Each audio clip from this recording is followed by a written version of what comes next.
मैं हमेशा से कहता आया हूँ, एक स्टूडेंट को 12th के बाद कम से कम 1 साल का गैप ईयर लेना चाहिए और रुक के सोचना चाहिए उसे जीवन में क्या करना है, क्यों करना है, किस लिए करना है। पर जब मैं कहता हूँ तो लोग पूछते हैं क्या ये संभव है, और संभव है तो कैसे संभव है। इसी बात को संभव करके दिखाया है हमारे अगले परिंदे ने और अपने जीवन को एक मकसद दिया है। तो चलते हैं मल्हार इंदुर के पास और सुनते हैं उनकी कहानी। बचपन से ही मुझे wild life, nature conservation, nature में बेसिकली इंटरेस्ट था। मैं जहाँ पे रहता था मेरा घर एकदम नदी के सामने था बिल्कुल, और छुट्टियाँ पड़ती थी या फिर घर से वापस स्कूल से वापस घर आता था तो गल काटा लेके नदी पे जाता था। तो इस तरह से एक तरह से फैसिनेशन बढ़ने लगी नदी के बारे में, जंगल के बारे में। ये जो एरिया है, इस एरिया में भी बचपन में मैं बहुत घूमा हूँ, लेकिन ये सिर्फ इंटरेस्ट, सिर्फ घूमना ऐसे था। फिर 10th तो ऐसे बाकी जैसे बच्चों की गुजरती है वैसे ही गुजरी। उसके बाद 11th-12th किया मैंने कॉमर्स के थ्रू, क्योंकि क्या करना था सच में कुछ पता नहीं था, तो बस लोग कह रहे थे इसलिए 11th-12th कर ली मैंने। और फिर 12th के बाद मुझे स्वराज यूनिवर्सिटी के बारे में पता चला कि ऐसी कोई प्रोसेस है कि आपको जिस फील्ड में इंटरेस्ट है उस फील्ड में आप काम कर सकते हो।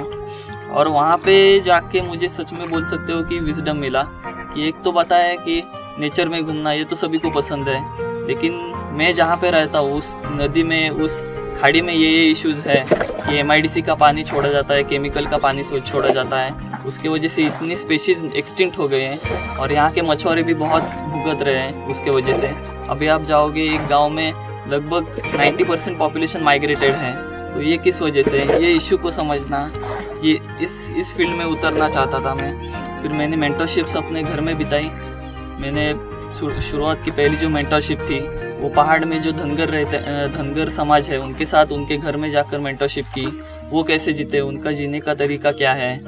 और फिर नदी के साथ जो मछुआरे हैं, कातकरी समाज है, घोरपी समाज है, भोई समाज है, उनके घर में जाके उनसे सीख के कि वो नदी के बारे में क्या सोचते हैं, उनकी वाइल्ड लाइफ के बारे में क्या समझ है, वो मछली कैसे पकड़ते हैं, उनकी टेक्निक क्या है। और 2 साल के प्रोसेस में ऐसा हुआ कि एक अपॉर्चुनिटी मिली मुझे स्वराज यूनिवर्सिटी के थ्रू, तो वो थी कावेरी नदी में एक प्रोजेक्ट चल रहा था। तो वो प्रोजेक्ट था ऑटर कंजर्वेशन के ऊपर, basically serving otters and threats to otters, ऐसे करके वो प्रोजेक्ट था।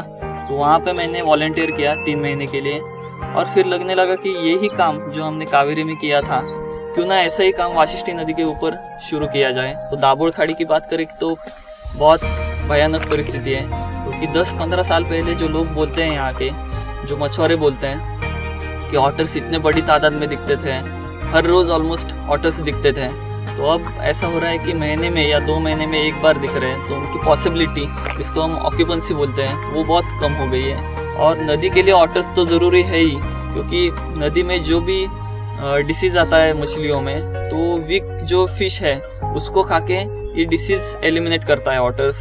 तो एक तरह से जो मछुआरे लोग हैं तो उनकी इकोनॉमी टिकाने के लिए भी ऑटर्स बहुत ज़रूरी है, और ऑटर्स के लिए भी नदी की स्थिति अच्छी रहनी ज़रूरी है, क्योंकि अगर मछलियाँ ही नहीं मिलेगी, जैसे कि दाभोळ खाड़ी के बारे में अभी सिचुएशन है, दाभोळ खाड़ी में अभी लगभग 90% फिश स्पीशीज एक्सटिंक्ट हो गए और एक्सटिंक्शन बढ़ रहा है। तो मछलियाँ ही नहीं मिलेगी तो ऑटर्स कम हो जाएंगे। तो ऐसे इंटर रिलेशन है दोनों का, इसलिए ऑटर्स में समझता हूँ कि बहुत ज़रूरी है काम करना। और ऑटर्स के ऊपर काम करना मतलब इनडायरेक्टली पूरे नदी के ऊपर, खाड़ी के ऊपर ही काम करना, ऐसा ही उसका मतलब होता है।